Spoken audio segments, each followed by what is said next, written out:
Class 9, Unit 7, Exercise 7.2, Question number 4. Find the TSA and LSA of the cube. இப்போ பாருங்க நம்ம இதுக்கு முன்னாடி வரைக்கும் cuboid பார்த்துட்டு இருந்தோம். இப்போ நம்ம cube பார்க்குறோம். Cube whose sides கொடுத்துருக்காங்க. First Roman வந்து subdivision 8 meter side இருக்கக்கூடிய ஒரு cubeோட TSA LSA. Second subdivision 21 cm side இருக்கக்கூடிய ஒரு cubeோட TSA LSA find out பண்ணணும். And then 7.5 cm side இருக்கக்கூடிய cubeோட TSA LSA find out பண்ணணும். ஓகே, ஸோ இப்போ நம்ம ஃபஸ்ட் ஒன் எடுத்துக்கலாம். ஃபஸ்ட் ஒனுக்கு சைடு எவ்வளோ கொடுத்துருக்காங்க அப்படின்னா 8 மீட்டர் கொடுத்துருக்காங்க. ஓகேவா? ஸோ இப்போது TSA ஆஃப் க்யூப்க்கான ஃபார்முலா நமக்கு தெரியணும்.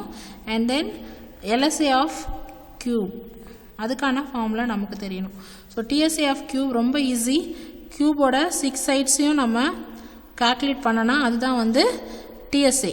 ஒன்லி சுற்றி இருக்கிற ஏரியாஸ் மட்டும் 4 சைட்ஸை மட்டும் கால்குலேட் பண்ணனா அதுதான் LSA. So TSA means totally 6 சைட்ஸையும் calculate பண்ணுறது 6a square.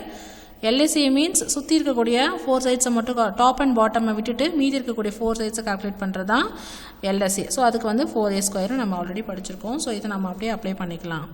6a square 4a square. So 6a square first நம்ம அப்ளை பண்ணலாம். 6 இன்ட்டு ஏனா இங்கே வந்து சைடு என்ன சைடு கொடுத்துருக்காங்க இங்கே 8. ஸோ அப்போ 8 ஸ்கொயர். ஸோ அப்போ 6 இன்ட்டு 8 ஸ்கொயர் பண்ணிங்கன்னா 64. 64 6ஆல் மல்டிப்ளை பண்ணிங்கன்னா உங்களுக்கு 384 கிடைக்கும். ஸோ அப்போ 384 இங்கே வந்து யூனிட் வந்து மீட்டர் இல்லையா? ஸோ அப்போ மீட்டர் ஸ்கொயர் 384 மீட்டர் ஸ்கொயர். அடுத்து வந்து 4 இன்ட்டு இப்போ நம்ம LSA of cube find out பண்ண போகிறோம். அதே சைடு தான். ஸோ அப்போது a ஸ்கொயர்னா 8. ஸோ 8 ஸ்கொயர் 4 இன்ட்டு 8 ஸ்கொயர் பண்ணிங்கன்னா 64. 64 நீங்கள் 4ஆல் மல்டிப்ளை பண்ணி பார்க்கணும். ஸோ பண்ணி பார்க்கும்போது உங்களுக்கு 256 கிடைக்கும். ஸோ யூனிட் வந்து மீட்டர் ஸ்கொயர். ஸோ ரொம்ப ஈஸி, அவ்வளோதான். இதுதான் வந்து ஃபஸ்ட்டு சப்டிவிஷனுக்கான ஆன்சர்.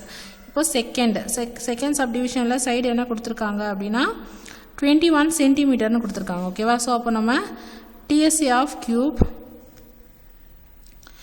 என்னது ஃபார்முலா 6a ஸ்கொயர். ஸோ இங்கே சைடு மட்டும்தான் வேரி ஆகுது. சைடு வந்து 21 எடுக்கணும். ஸோ இப்போ 21 ஸ்கொயர் 6 இன்ட்டு 21 ஸ்கொயர் பண்ணிங்கன்னா உங்களுக்கு 441 கிடைக்கும். 441 6ஆல் மல்டிப்ளை பண்ணிங்கன்னா உங்களுக்கு என்ன கிடைக்குது அப்படின்னா 2646 சென்டிமீட்டர் ஸ்கொயர். ஓகே, யூனிட் வந்து கேர்ஃபுல்லாக போடணும். என்ன நீங்கள் கொஷினில் கொடுத்துருக்காங்களோ அந்த யூனிட்டில் தான் நீங்கள் ஆன்சர் கொடுக்கணும். அடுத்து LSA of cube 4a square formula நல்லா மெமரி பண்ணி வச்சுக்கோங்க. ஸோ ஃபார்முலா தெரிஞ்சால் மட்டும்தான் உங்களால் ஆன்சர் பண்ண முடியும். ஸோ 21 ஸ்கொயர் பண்ணிங்கன்னா 441 4ஆல் மல்டிப்ளை பண்ணிங்கன்னா உங்களுக்கு 1764 வரும். ஸோ அப்போ யூனிட் மென்ஷன் பண்ணும்போது 1764 சென்டிமீட்டர் ஸ்கொயர் அப்படின்னு நீங்கள் மென்ஷன் பண்ணணும். இப்போ சப்டிவிஷன் 3 அதில் பார்த்தீங்கன்னா side equal to 7.5 centimetre. Okay, so இதுவுமே உங்களுக்கு யூனிட் வந்து சென்டிமீட்டரில் தான் கொடுத்துருக்காங்க. ஸோ இதுக்கு TSA of cube and then LSA of cube find out பண்ணணும். So TSA of cube formula 6a square 6 into சைடோட வேல்யூ 7.5 ஸ்கொயர். ஸோ 7.5 நீங்கள் ஸ்கொயர் பண்ணிங்கன்னா 56.25 கிடைக்கும். ஸோ 56.25 நீங்கள் 6ஆல் மல்டிப்ளை பண்ணும்போது உங்களுக்கு ஆன்சர் என்ன கிடைக்கும் அப்படின்னா 337.5 சென்டிமீட்டர் ஸ்கொயர் அப்படி எழுதணும். ஓகேவா? இப்போ அடுத்து LSA of cube find out பண்ண போகிறோம். 4a square. ஸோ அப்போது 4 into 7.5 whole square.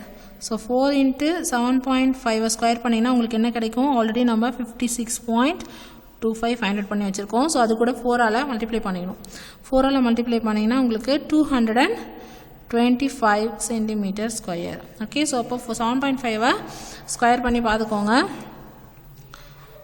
7.5 into 7.5 25 carry 2 35 37 35 3 49 49ம் 3ம் 52 இல்லையா? ஸோ அப்போ 5 12 கேரி 1 6 கரெக்ட் 56.25 கிடைக்குது. 7.5 மல்டிப்ளை பண்ணிக்கலாம். ஓகே, இதுதான் வந்து தேர்ட் சப்டிவிஷனுக்கான ஆன்சர். ஸோ அப்போ டெசிமல்லாம் கரெக்டாக போடுங்க. யூனிட்டை வந்து கரெக்டாக ஆன்சரில் போடும்போது யூனிட் வந்து கரெக்டாக கொடுக்கணும். ஓகே, இது 337.5 சென்டிமீட்டர் ஸ்கொயர். ஓகே ஸ்டூடெண்ட்ஸ், உங்களுக்கு புரிஞ்சிருக்கும்னு நினைக்கிறேன். ரொம்ப ஈஸியான எக்ஸசைஸ். இந்த சாப்டரே ரொம்ப ஈஸி. நீங்கள் ஃபார்முலா படிச்சிட்டிங்க, ஃபார்முலாவுமே ரொம்ப சிம்பிளாக தான் இருக்கும். ஸோ ஃபார்முலாஸ் நீங்கள் படிச்சிட்டிங்கன்னா போதும், நீங்கள் ஈஸியாக வந்து ஆன்சர்ஸ் போட்டுடலாம். ஓகே.